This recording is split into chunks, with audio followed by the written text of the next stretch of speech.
Hello guys, welcome to Mittal law lectures.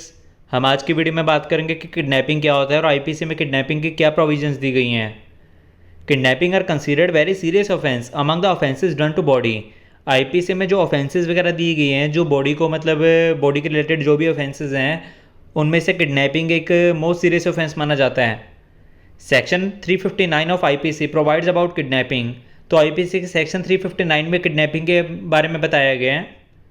Kidnapping, the word meaning of kidnapping is child stealing.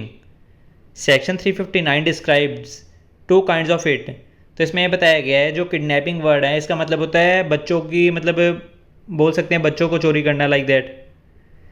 तो इसको section 359 के आधार पे दो दो भागों में बांटा गया है। सबसे पहला इसमें टाइप है किडनैपिंग फ्रॉम इंडिया, कि इंडिया में से किडनैप करना, और दूसरा टाइप है किडनैपिंग फ्रॉम लॉफुल गार्जियनशिप। सबसे पहले हम बात करेंगे सेक्शन 360 के बारे में, जिसमें किडनैपिंग फ्रॉम इंडिया के बारे में बताया गया है। Whoever conveys any person beyond the limits of India without the consent of that person or of some person who is authorized to consent on his behalf is said to kidnap that person from India।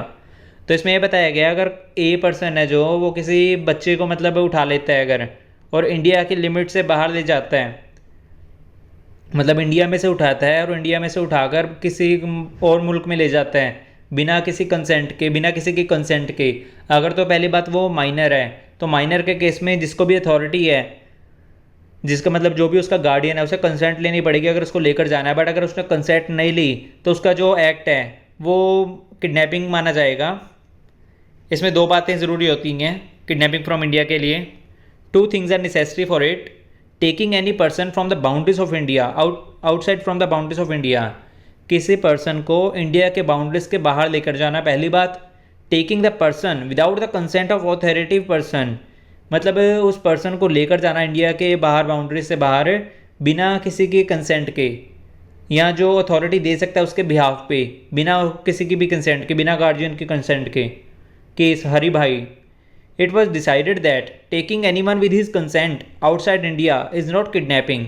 तो इसमें इस case में ये बताया गया है कि consent लेकर किसी को इंडिया से बाहर लेकर जाना ये किडनैपिंग नहीं कहलाएगा। अब हम बात करेंगे किडनैपिंग फ्रॉम लॉफुल गार्जियनशिप। ये बताया गया सेक्शन 361 के अंदर। Whoever takes any minor under 16 years of age if a male or under 18 years if a female or any person of unsound mind out of the keeping of the lawful guardian of such minor or person from lawful guardianship। तो इसमें यह बताया गया अगर कोई person किसी minor को, जो माइनर की एज है, जो अगर तो मेल है तो मेल की एज 16 ईयर्स है, या फीमेल है फीमेल की एज है 18 ईयर्स, या कोई अनसाउंड माइंड का पर्सन है, जो मतलब बोल सकते हैं कि जो नॉर्मल नहीं है फिजिकली, या बोलते हैं मेंटली नॉर्मल नहीं है, अनसाउंड माइंड का है, साउंड माइंड का नहीं है, बोल सकते हैं पागल जैसे। Out the keeping of the lawful guardian, तो मतलब लॉफुल गार्जियन जो होता है उससे दूर लेकर जाता है अगर कोई पर्सन। ऑफ सच माइनर, जो भी मतलब अगर तो फॉर एग्जांपल इसको बताते हैं, जैसे ए नाम का एक पर्सन है और बी नाम का एक पर्सन है और सी एक माइनर है, और जो बी है वो सी का गार्जियन है, लॉफुल गार्जियन। तो इसमें क्या हुआ, जो ए है, ए ने मतलब अगर तो सी को लेकर जाना है, अगर तो उसने कंसेंट ली है बी से कि हाँ मैं सी को लेकर जाना चाहता हूँ, तो ठीक है। अगर कंसेंट नहीं ली तो उसको, जो भी उसने एक्ट किया है, उसको माइनर को लेकर गया बिना बी की कंसेंट के, तो वो जो उसका एक्ट है वो किडनैपिंग माना जाएगा। Kidnapping from lawful guardianship.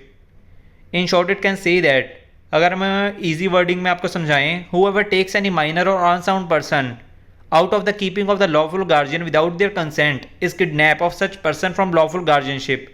तो इसमें बताया गया कोई भी पर्सन अगर किसी माइनर को या किसी अनसाउंड माइंड के पर्सन को लॉफुल गार्जियन की कस्टडी से या प्रोटेक्शन से लेकर जाता है बिना लॉफुल गार्जियन के कंसेंट के, तो वो जो उसका एक्ट है वो किडनैप माना जाएगा, और ये कहलाएगा किडनैप फ्रॉम लॉफुल गार्जियनशिप या लॉफुल गार्डियन।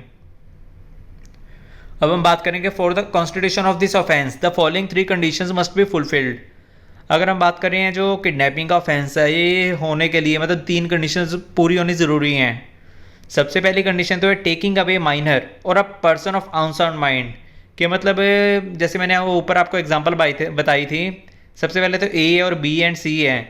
जो सी है वो एक माइनर है और बी है वो लॉफुल गार्जियन है, और जो ए है वो अक्यूज्ड है। ए ने क्या किया, अगर सी को लेकर जाना है, अगर तो उसने कंसेंट ली है बी से तो ठीक है, तो उसका एक्ट किडनैप नहीं माना जाएगा। बट अगर सी को लेकर जाने के लिए उसने बी से कंसेंट नहीं ली, बिना बताए ले गया, तो जो उसका एक्ट है वो किडनैपिंग के अंदर आ जाएगा, किडनैप कंसिडर किया जाएगा उसका एक्ट। केस अर्थन versus state of Kerala. If any woman tells her age more than the actual age maliciously, then I will not defend accused. Sorry, यहाँ पे आई की जगह इट आएगा। तो इसमें ये बताया गया, अगर किसी वुमन ने अपनी एज एक्चुअल एज से ज़्यादा बताई, मतलब धोखा देने के लिए, then it will not defend accused. तो जो ये एज ज़्यादा बताई है, तो एज ज़्यादा बताने से अक्यूज जो है, जिसने कोई एक्ट किया है, तो वो डिफेंड नहीं अपने आप को कर सकता ये बोलकर कि हाँ वो मैंने मेरे को अपनी एज एक्चुअल एज से ज़्यादा बताई थी धोखा देने के लिए। सेकेंड कंडीशन ये है, टेकिंग सच माइनर और person of unsound mind from the protection of lawful guardian. तो जो लॉफुल गार्जियन है उसके प्रोटेक्शन में जब माइनर रहता है या अनसाउंड पर्सन जो रहता है, अनसाउंड माइंड का पर्सन, तो अगर कोई उसको, उसके माइनर को या अनसाउंड पर्सन को उसकी कस्टडी से, लॉफुल गार्जियन की कस्टडी से लेकर जाएगा, तो इसमें ये सेकंड कंडीशन है इसकी कि लेकर जाना। लॉफुल गार्जियन मीन्स, इसमें लॉफुल गार्जियन का मतलब बताया गया है the person who is given charge to care and protect such minor और पर्सन ऑफ अनसाउंड माइंड।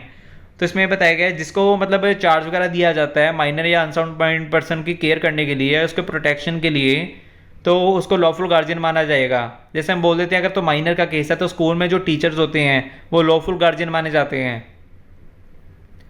या हम बोल देते हैं कि डॉक्टर वगैरह, मतलब कोई हॉस्पिटल में अगर किसी अनसाउंड माइंड पर्सन को करवाया गया एडमिट है, तो जो वहाँ पे स्टाफ वगैरह हैं वो लॉफुल गार्जियन माने जाएंगे उस अनसाउंड माइंड पर्सन वाले के, अनसाउंड माइंड वाले पर्सन के।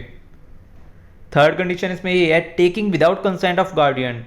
तो मतलब पहली बात तो ये है, ए बी एंड सी थे, जो सी है वो माइनर है और जो बी है वो लॉफुल गार्जियन है। तो इसमें क्या हुआ कि गार्जियन से कंसेंट नहीं ली ए ने सी को लेकर जाने के लिए, तो ये एक ऑफेंस माना गया है। Case Prakash versus state of Haryana. In this case supreme court decided that consent of minor is immaterial in the case of kidnapping from lawful guardianship.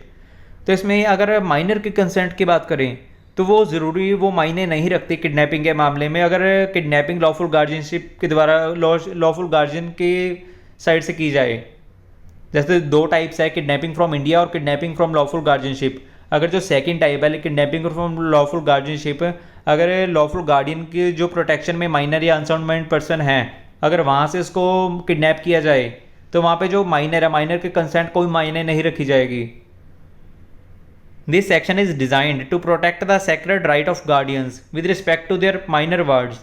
तो जो ये सेक्शन है, इस सेक्शन को इस वे से डिज़ाइन किया गया है कि हाँ, इससे जो गार्डियंस के राइट्स हैं वो प्रोटेक्ट किए जा सकें, जो उनके माइनर के प्रति जो निभा सकते हैं वो। Okay, thank you.